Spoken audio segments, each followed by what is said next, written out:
ओशो के बचपन के मित्र गाडरवारा में रहने वाले सुखराज भारती के संबंध में ओशो ने कुछ लाइनें कही हैं जिनको मैं पढ़ के सुनाता हूँ। ओशो कम्यून के बुद्ध कक्ष में हजारों लोग बैठे हैं। उस भरी सभा में ओशो कह रहे हैं, मेरा बचपन का दोस्त सुखराज आज यहाँ बैठा हुआ है। हमारी दोस्ती इतनी पुरानी है कि उस समय की स्मृति भी अब धुंधली हो गई है और अब मेरा एकमात्र दोस्त है। और मेरे और भी कई दोस्त थे, लेकिन वे आए और चले गए, लेकिन वह आज भी मेरे साथ हैं। अविचल, क्योंकि वह किसी वैचारिक सहमति का सवाल नहीं था, प्रेम का सवाल था।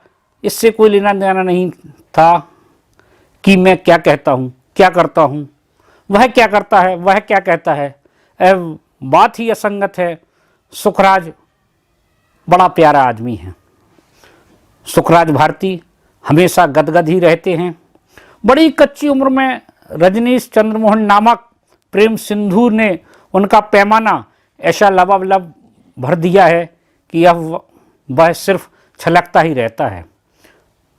ओशो के सबसे पहले और शायद सबसे आखिरी मित्र हैं। ओशो के सर्वप्रथम दर्शन की छाप आज भी उनकी स्मृति पर अंकित है। ऐसे हैं सुखराज भारती।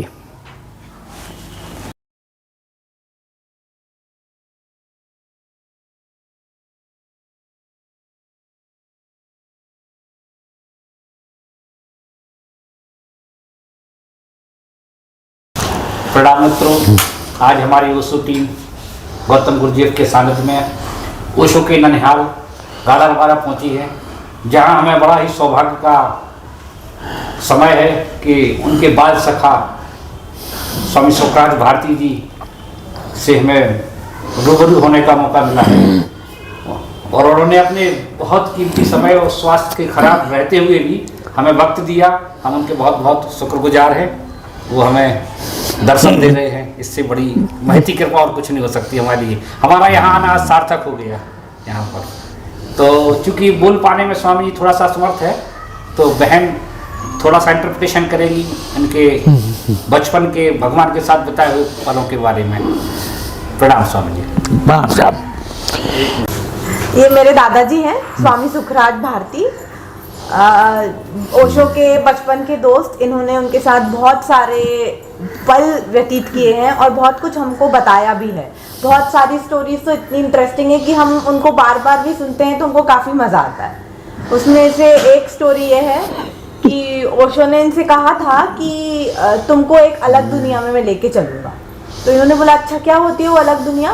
बोले, वो बहुत ही इंटरेस्टिंग है, तो मैं तुमको वहाँ लेके चलूँगा और कल एक विमान आएगा, तो तुम ये बात किसी को बताना मत घर में, ना अपनी माँ से ना पापा से, किसी से मत कहना। तो इन्होंने उनसे पूछा कि अगर हम चले जाएंगे तो हमारे जो पेरेंट्स हैं, हमारे घर वाले हैं, जो भी हमें जानते हैं, वो हमारी टेंशन लेंगे कि हम गए कहाँ आके।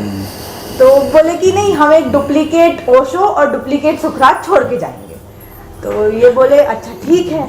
फिर शाम को मिले, ये शाम को सब बातें हुई कि कल सुबह विमान आएगा, हम इसी जगह पे दोबारा मिलेंगे। ये मेरा घर जहाँ पे बना है, इसी जगह पे ये लोग पहले खेला करते थे, इसीलिए इन्होंने ये घर की लोकेशन ये चूज की कि ये यहाँ पे ओशो के साथ बचपन में खेला करते।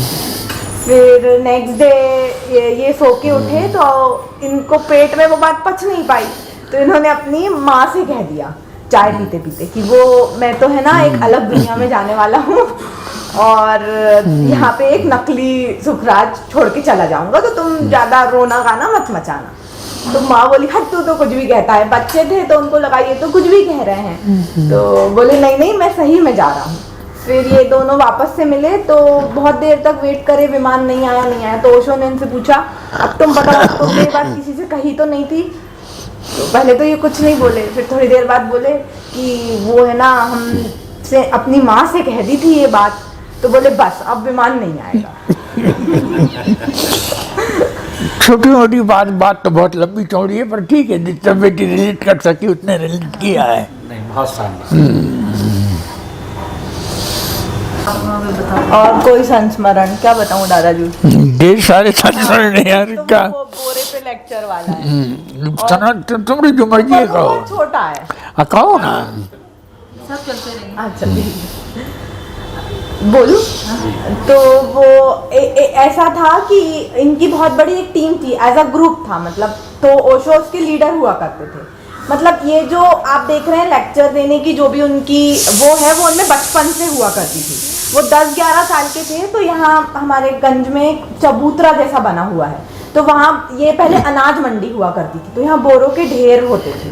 तो वो बोरों के ढेर पे खुद ऊपर बैठ जाते थे और डिफरेंट स्टोरीज सुनाते थे, कभी किसी की कभी किसी की। तो सारे बच्चे उन्हें ऐसे सुनते थे जैसे पता नहीं कितनी अच्छी, मतलब अच्छी बातें तो वो बोलते ही थे। तो मतलब बचपन से सबको उनको सुनने का बहुत शौक था कि नहीं आप बोलो हम सुनेंगे। फिर ऐसा भी होता था कि किस्से इतने लंबे लंबे होते थे कि वो बोलते थे कि अरे अब हम नेक्स्ट डे कंटिन्यू करेंगे, टाइम हो गया है घर जाने का।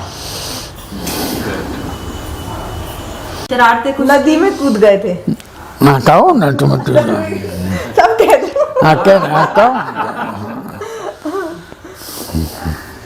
ये लोग नहाने के लिए नदी में जाया करते थे। यहाँ शक्कर नदी है वहां पे, तो वहां नहाने किनारे पे जाते थे। तो एक बार ओशो ने कहा चलो अपन नदी में जंप करेंगे। तो ये लोग बोले नहीं नहीं बहुत गहरी है, जंप वम नहीं करना है। तो बोले नहीं नहीं जंप करेंगे आज। तो ओशो ने जोर से डाई लगा दी गहरे पानी में। और अब ये लोग देख रहे हैं वो दिख ही नहीं रहे, तो इनको लगा ये तो गए। तो बोले अब किसी को बताएं कैसे। तो ये लोग सब अपने अपने घर में जाके छुप गए कि अब बस अब किसी से कुछ कहना नहीं है, क्या पता ओशो कहाँ चले गए हैं, किसी को कुछ नहीं बताएंगे, कुछ भी किसी से डिस्कशन ही नहीं करेंगे इस बारे में। और फिर ये लोग चुपचाप अपने घर में घुसे और शाम को ओशो आ गए लेने की चलो अब खेलते हैं। तो ये ऐसे शॉक्ड थे कि मतलब इतने गहरे पानी में भी जंप करने के बाद वो आ गए।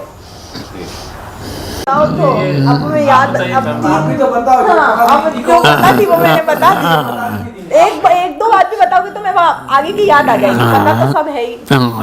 क्या कहना है बताओ? आप बताओ स्कूल की कोई बात।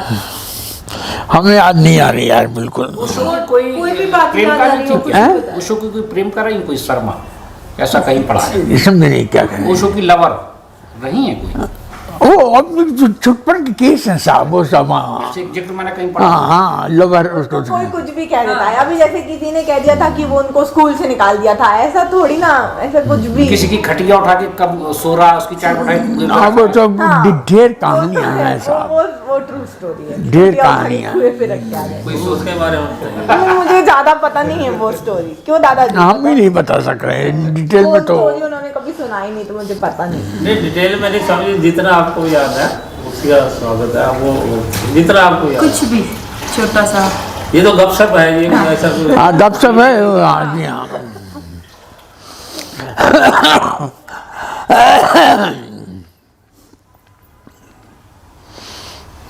चलो कैरी ऑन, फिर देखते हैं साहब जब भी आएगा मन तो बात करूंगा। आपको कोई और कुछ स्मरण ऐसे याद? स्कूल में वो ड्राइंग किया करते थे। तो एक बार उन्होंने ओशो वो बहुत अच्छी ड्राइंग करते थे। एक बार उन्होंने कोई चीज बनाई तो इन्होंने बोला अरे ये क्या है, ये तो कोई भी बना लेता है, तुम कुछ ऐसी चीज बना के दिखाओ जो हम अचरज रह जाए कि हाँ भाई ये तुमने कुछ बनाया है। तो नहीं ऐसी कहानी नहीं है। हाँ बोलो। वो बना रहे थे। हाँ। वो हम लोग आश्चर्य कर रहे थे। हाँ तो उनने फिर बैलगाड़ी बना के दिखाई थी। हाँ। उनने बहुत सुंदर फिर इनको बैलगाड़ी बना के दिखाई थी। हाँ क्या ले जो तू कहना है वो कहे। हम तो बोल नहीं पा रहे हैं बेटा।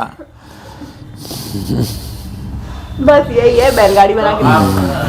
कौन सी क्लास तक साथ रहे? शुरू से रहे साहब। हाँ हाँ जैसे उस टाइम पहली दूसरी हाँ पहली हिंदी से चालू थे, एडमिशन तक और आखिर तक। कॉलेज के लिए वो जबलपुर चले गए थे, बाकी स्कूलिंग पूरी हाँ इसका मैट्रिक तक या हाँ 10वीं तक। उस टाइम 10वीं। और इसके अलावा कोई संस्मरण आपको याद आता? आपको जरूर याद होता। जितना उन्होंने बताया है कुछ याद है। नहीं बहुत किससे चलते बिल्ली के पाँव किताब पढ़ी थी। हाँ किससे चलते बिल्ली के मतलब उसको बिना दबे छुपे कितनी बड़ी कहानी बन जाती पता नहीं चलता। ऐसी कहानियां हम लोग ढूंढते ढूंढते यहाँ तक आ गए। बताओ दादाजी। तुम बताओ। तो हमें याद दिलाओ तो हम बताएंगे। क्या याद दिलाने बताओ। कोई भी घटना। हाँ। जो अभी दिमाग में क्लिक कर रही है। वही तो है, नहीं कर रही है। अच्छा अच्छा।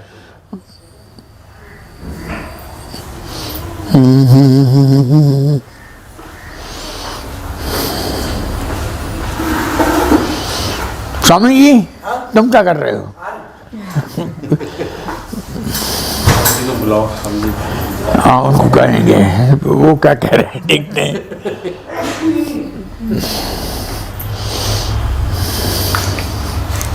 ये हमारे स्वामी जी हैं भाई। तुमको कुछ याद है?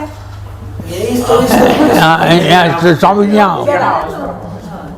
इसके अलावा कुछ जो आपको याद है? इतनी मोटी वो बुक है ग्लिम्पसेस ऑफ चाइल्डहुड, इतने 10 मिनट में थोड़ा ना हो। दादाजी जब इतनी कहानी सुनाते हैं तो उन्होंने कितना सुनाया होगा। नहीं, जो स्टोरीज दीदी ने बताए यही मैंने भी सुने हैं। अच्छा, ये एक्चुअली बार बार सुनी है ना, तो इसलिए एकदम एकदम fit याद हो गई है। आपका शुभ नाम क्या है sir? Osho Raj Lunawat. Okay good. तो आप भी उसी से आपके दादाजी दादाजी हैं। वो सो राज हैं साहब ये। क्या राजाओं जैसे कान वान सब छिदा रखे। सरदारा की कहानी नहीं, का कहानी और बतानी तो सरदारा की कहानी बता दो।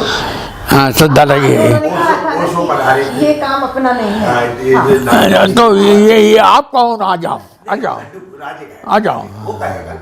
दीदी ज्यादा अच्छे से बोल पाएंगे। चलिए आप दादाजूर का जब यहाँ से काम, मतलब उनका काम एक सद्धारा नाम की जगह है बर्मान में, नर्मदा नदी के घाट पर। तो वहाँ पे ये 14 साल तक रहे हैं। वहाँ पे इनका काम था, गैराज था, फिर ट्रक्स चलते थे, ये सारा काम वहाँ पे होता था। तो वहाँ पे एक बार ओशो आए और ओशो ने सब देखा, फिर वो रात वहीं पे रुके उस दिन। तो उन्होंने रात में इनसे बोला, this is not a genius work, ये काम तुम्हारे करने लायक नहीं है, तो तुम ये काम छोड़ो और कुछ ऐसा काम करो जो तुम्हारे लायक हो और तुम्हें करना चाहिए। तो उन्होंने बोला अच्छा ठीक है, पर अभी एकदम से तो ऐसा हो नहीं सकता कि हम अपना पूरा काम छोड़ दें और कोई नए सिरे से कोई नई चीज स्टार्ट करें। तो फिर उसके बाद ओशो चले गए, और ओशो जैसे ही गए हैं नर्मदा नदी में बहुत भयानक बाढ़ आई और इनका वो सारा सब कुछ बह गया, सब कुछ बह गया। अपने आप ही चला गया। तो इन्होंने ओशो की बात को याद किया, और मेरी दादी बहुत टेंस थी कि पता नहीं अब ये इस चीज को किस वे में लेंगे। तो उन्होंने उनसे बस एक ही बात कही, इसको सुख में लेती हो या दुख में लेती हो? तो बोले साहब सुख में लेते हैं। तो बोले बनाओ पूड़ी हलवा और सबको खिलाओ और हम भी खाएंगे।